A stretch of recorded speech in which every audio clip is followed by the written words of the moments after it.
गणने मान्य व्यक्ति हमारे बीच उपस्थित हैं। Samar Pratap Singh, captain, sports captain, Bhurangi Sharma टुकड़ी की अगुवाई करते हुए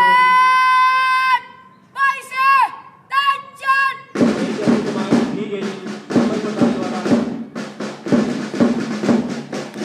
और हमारे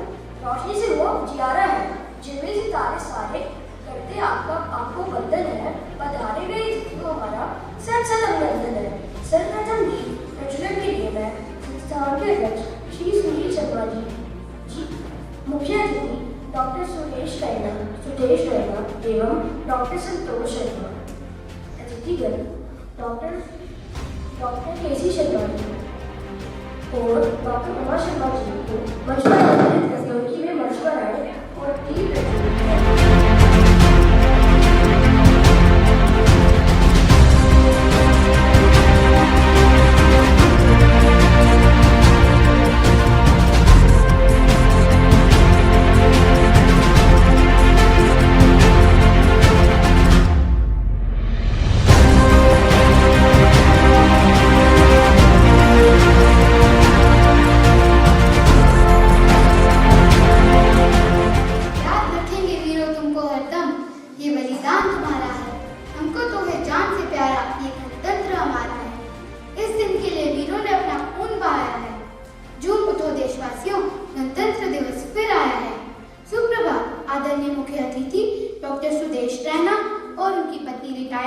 assistant director family welfare doctor Santosh Sharma, अतिथिगण डॉक्टर केसी शर्मा जी और डॉक्टर उमा शर्मा जी, निर्देश संचालक सुनील शर्मा जी, समन्वयक महोदया शिवांगी महाजन, प्रधान अध्यापिका श्रीमती वंशिका जोजरा और श्रीमती प्रीति राजपूत, अध्यापकगण व मेरे प्यारे साथियों, मैं सजस्वी देव इंडिया के स्कूल की ओर से गणतंत्र दिवस के इस अवसर पर आप सभी का अभिनंदन करता हूँ एवं आज के आकर्षण का केंद्र ऑफ बुक कंपटीशन के विनर छात्रों के अभिभावक भी हमारे साथ सम्मिलित हैं।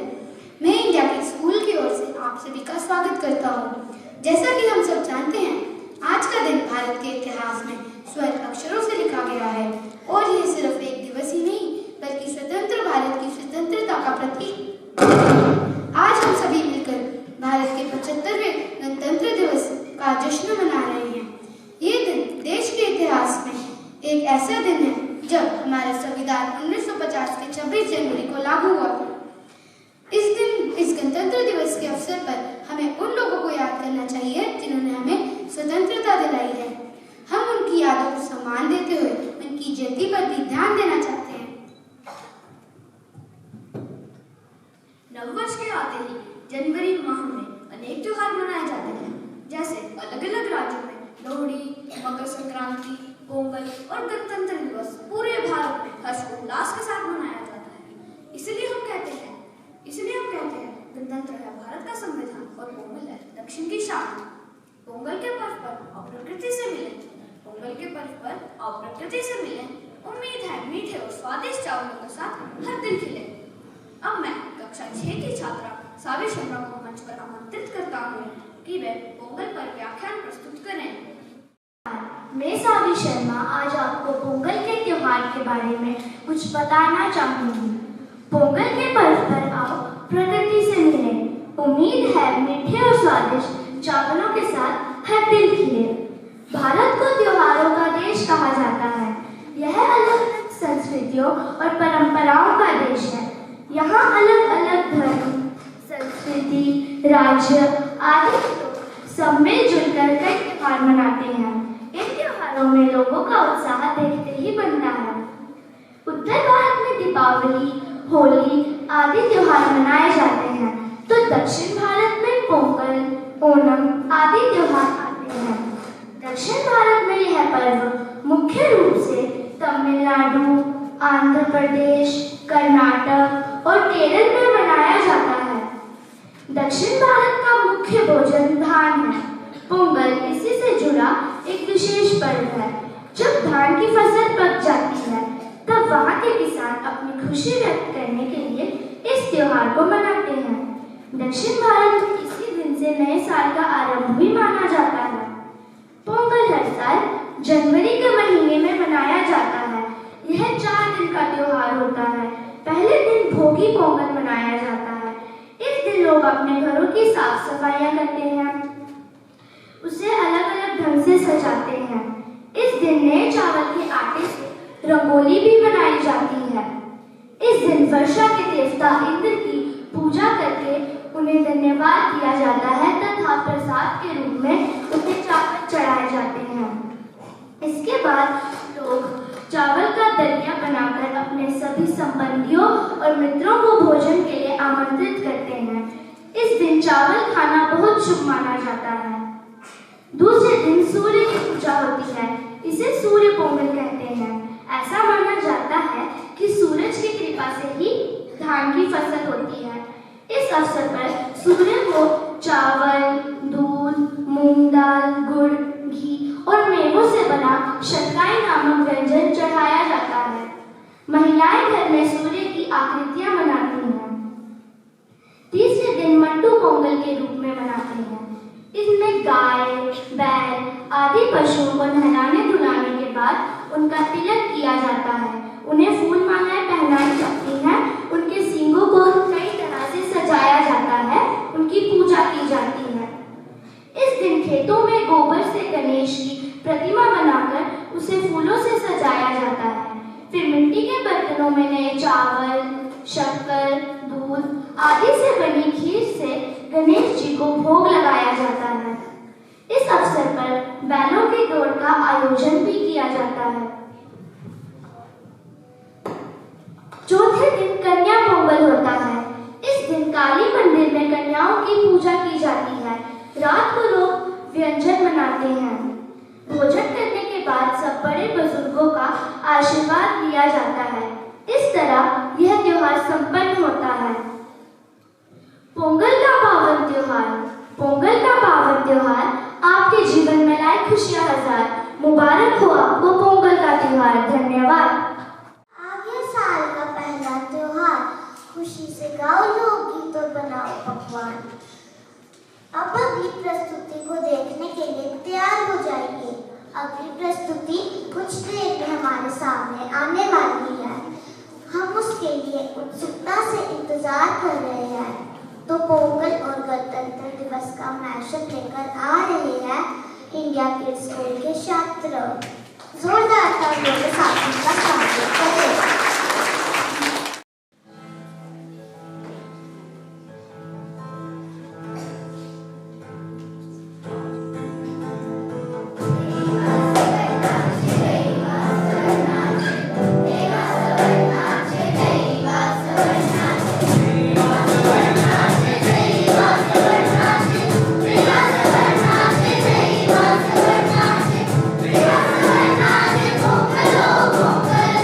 Hey,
ध्वज फहराया जाता है और शहीदों को श्रद्धांजलि दी जाती है। गणतंत्र दिवस के उपलक्ष्य पर भाषण के लिए मैं मंच पर कक्षा 7 के छात्र सायांश मल्होत्रा को आमंत्रित करता हूँ कि वे अपने भाषण द्वारा भारत के इतिहास और गौरव को दर्शाएं। Good citizens make great nations, as said by Abhijit Naskar.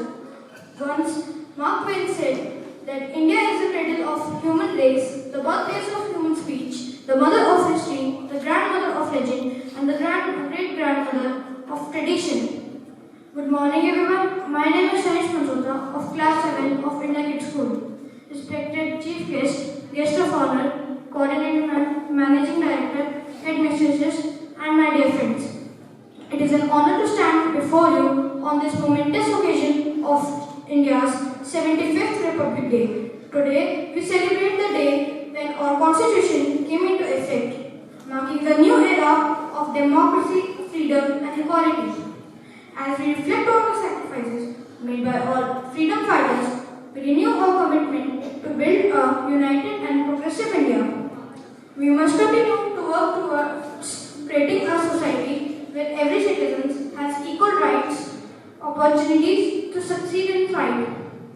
As we remember the words of Mark Twain, who called India the cradle of the human race, let us embrace our cultural heritage and use it as a source of inspiration to build a better future for our next generation and our country.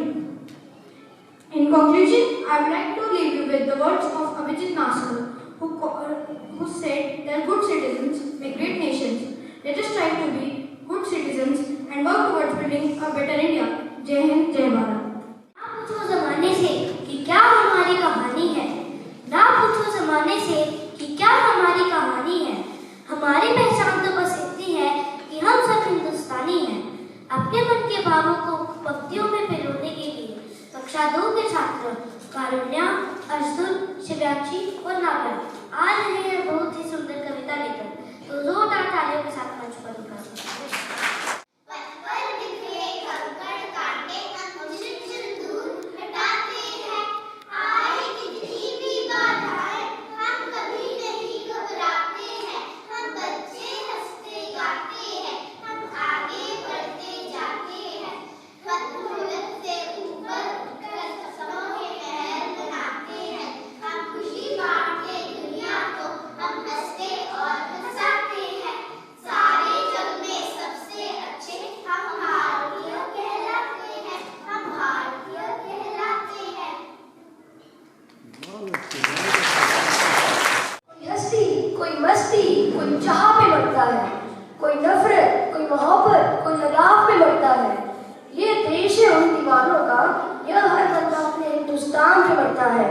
अपने देश के प्रति प्रेम एवं समर्पण को नृत्य द्वारा दर्शाने के लिए इंडिया किड्स स्कूल के छात्र अपनी बहुत ही सुंदर प्रस्तुति लेकर आ रहे हैं।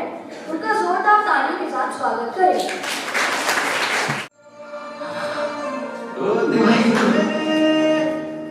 तेरी शान पे सड़के कोई दम है क्या, तेरी धूल से बढ़ के, तेरी धूप से रोशन, तेरी हवा पे जिंदा, तू बाग है मेरा, मैं तेरा परिंदा।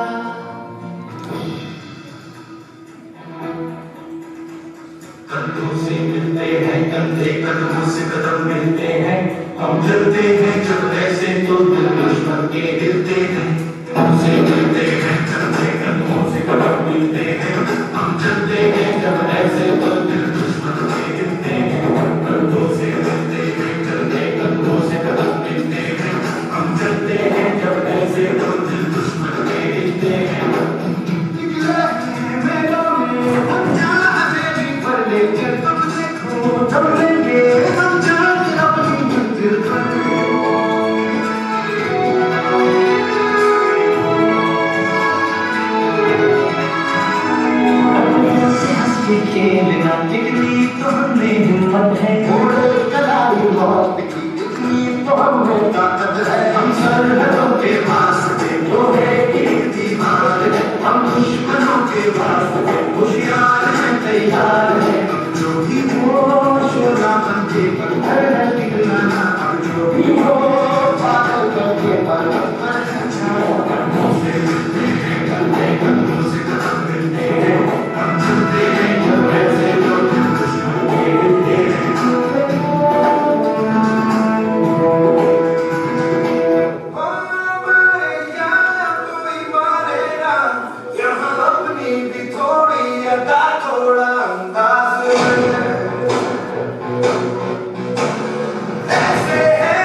होता है। यूं ही नहीं मिलती राही को मंजिल, एक जुनून सा दिल में जगाना होता है।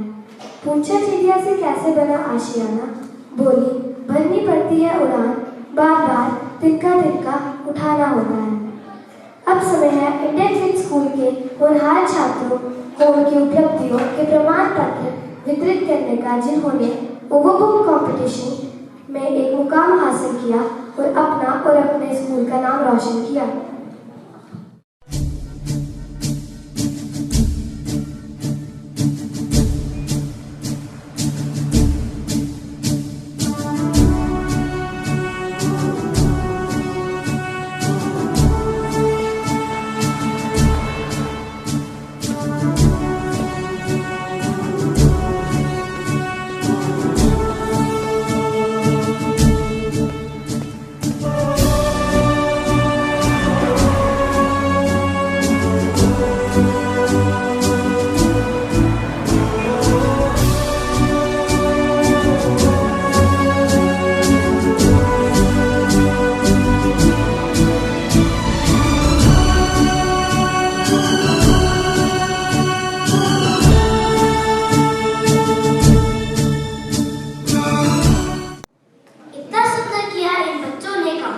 शाबाशी कर दीजिए इन बच्चों के नाम, खुद कर दे दो तालियां इन बच्चों को, आज सबने अपने काम को खूब दिया अंजाम।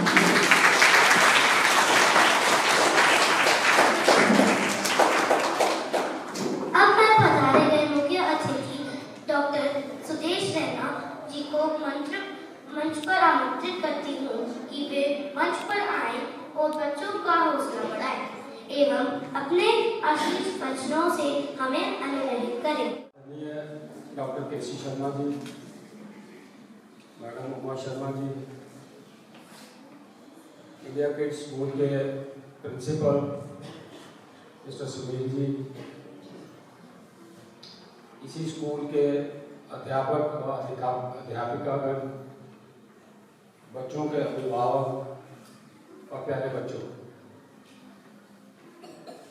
सबसे पहले तो मैं आज कल आने वाले दिन 26 जनवरी के लिए गणतंत्र दिवस की हार्दिक शुभकामनाएं, बधाई, मुबारकबाद सबको देता हूँ। उसके बाद मैं स्कूल के प्रिंसिपल और स्कूल की मैनेजमेंट कमेटी, जिन्होंने इतने अच्छे तरीके से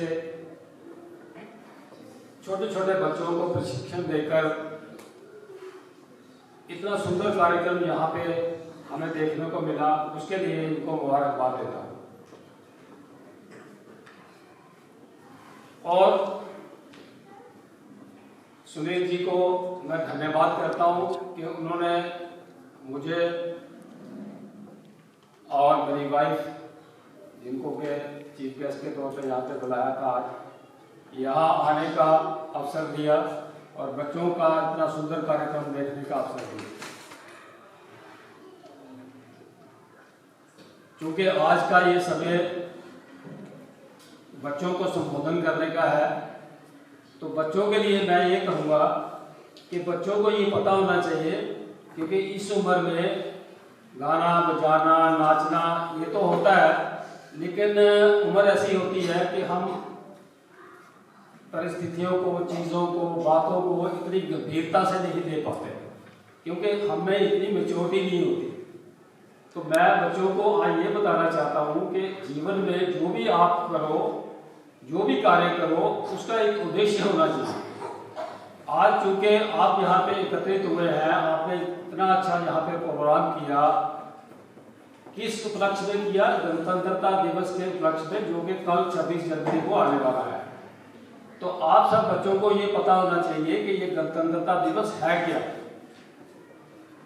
आपने पढ़ा होगा, टीवी पे देखा होगा, सुना होगा घर पे, कि आज जो हमारा भारत है 1947, 15 अगस्त 1947 से पहले ऐसा भारत नहीं था। ऐसा भारत नहीं था का मतलब है कि हम गुलाम थे। किसके गुलाम थे? अंग्रेजों के गुलाम थे।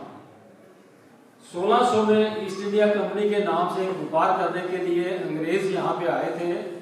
आस्ता आस्ता आस्ता आस्ता उन्होंने अपनी जड़ें हमारे भारतवर्ष में इतनी फैला दी कि उन दिनों हमारा भारतवर्ष जो है छोटी छोटी रियासतों में बटा हुआ था। छोटे छोटे राजवाड़े थे, 500 कुछ यहाँ पे छोटे छोटे राजवाड़े थे, तो आपस में लड़ते झगड़ते रहते थे। अंग्रेजों ने इस चीज का फायदा उठाया, आपस में हम लोगों को लड़ाया और अपनी जड़ें इतनी मजबूत कर दी कि एक दिन ऐसा आया कि यहाँ पे ब्रिटिश राज यानी कि अंग्रेजों का राज हो गया और हम लोग गुलाम थे। गुलाम थे का मतलब आपको समझ आना चाहिए क्या था कि हम लोगों का जीवन जो था वो एक किस्म का नर्क बन गया था। जो हम भारतीय थे उनको नौकरियां नहीं मिलती थी, नौकरी मिलती भी थी तो उनकी तनख्वाहें जो थी वो अंग्रेजों के मुकाबले में उसी पद पे काम करने वालों के निस्बत बहुत कम थी।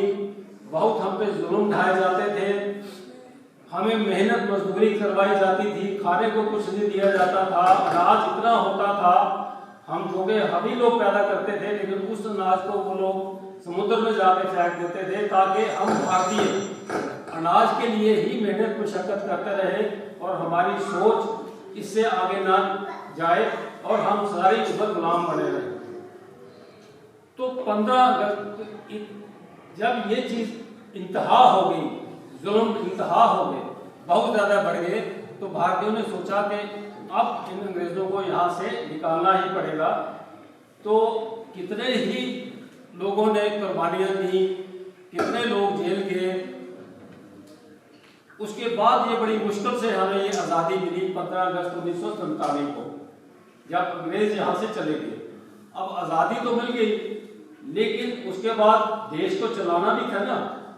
जैसे आप घर में होते हो तो घर में चलाना होता है ना, कार्य कैसे करना है। आप पढ़ने के लिए स्कूल आते हो, आपके माता पिता काम करते हैं, काम करके वो कमाई करके घर लाते हैं, उससे आपका स्कूल का खर्चा चलता है, यूनिफॉर्म चलती है, खाना पीना चलता है और बाकी कार्य जो चलते होते हैं। तो एक नियमावली बनानी पड़ती है, एक डेकोरम बनाना पड़ता है, एक सिस्टम बनाना पड़ता है जिसके तहत घर चलता है। ऐसे ही देश को चलाने के लिए भी एक नियमावली बनाने की आवश्यकता थी। ऐसे तो देश नहीं चल सकता था, आजाद तो हम हो गए। अब मैं कहूँ कि मैंने मिनिस्टर बनना है, दूसरा कहे मैंने प्रधानमंत्री बनना है, तीसरा कहे मैंने प्रेसिडेंट बनना है, तो फिर तो लड़ाई झगड़ा रहा। तो उसके लिए एक नियमावली बनानी थी। तो वो नियमावली वो एक अनुशासन, वो नियम बनाने के लिए एक कॉन्स्टिट्यूएंट असेंबली जो है वो बनाई गई। बुद्धिजीवी लोग जो थे उसमें, जो बड़े इंटेलिजेंट लोग थे, उन्होंने एक नियम तैयार किए कि इन नियमों के तहत देश जो है वो चलेगा, कि कैसे हमने मिनिस्टर बनाने हैं, कैसे इलेक्शन करवानी है, कैसे कैसे MLA बनेंगे, कैसे MPs बनेंगे, कैसे प्रेसिडेंट बनेगा, ये सब नियमावली तैयार की गई। वो जो नियमावली तैयार की गई थी उसका नाम रखा संविधान। हिंदी में संविधान, इंग्लिश में कॉन्स्टिट्यूशन, उर्दू में आइन। तो उसके तहत जो है सारे कार्य जो है वो देश के चलते हैं। अब 15 अगस्त 1947 को तो देश आजाद हुआ, लेकिन ये नियमावली, ये कॉन्स्टिट्यूशन, ये संविधान बनाने में तो समय लगा। तो इसके लिए 2-2.5 साल लगे। चलते चलते 26 जनवरी 1950 को, 26 जनवरी जो कि कल आने वाली है, 1950 का साल था जब ये कॉन्स्टिट्यूशन जो है वो देश में लागू हो गया। और देश के जो पहले राष्ट्रपति थे, प्रेसिडेंट थे, डॉक्टर राजेंद्र प्रसाद जी, उन्होंने 21 तोपों की सलामी के साथ इस कॉन्स्टिट्यूशन को देश में लागू किया। उसके बाद जो था देश अपने कार्य करता रहा और आज आप देख रहे हैं कि देश जो है प्रगति की राह पे है। तो मैं ज्यादा समय आपका ना लेते हुए अंत में एक बार फिर आप सबको मुबारकबाद देता हूँ कि आप सब बच्चों ने बड़ी अच्छी तरीके से यहाँ पे जो भी आइटम्स पेश की बड़ी अच्छी थी, एक लयबद्ध थी, रिदम था। और इन आइटम्स को तैयार करने वाले जो अध्यापक गण है, अध्यापिका गण है, मैं उनको भी मुबारकबाद देता हूँ। और अंत में स्कूल के प्रिंसिपल सुनील जी को भी मुबारकबाद देता हूँ, जिन्होंने यहाँ पे बहुत अच्छा कार्यक्रम यहाँ पे ऑर्गेनाइज करता है। धन्यवाद।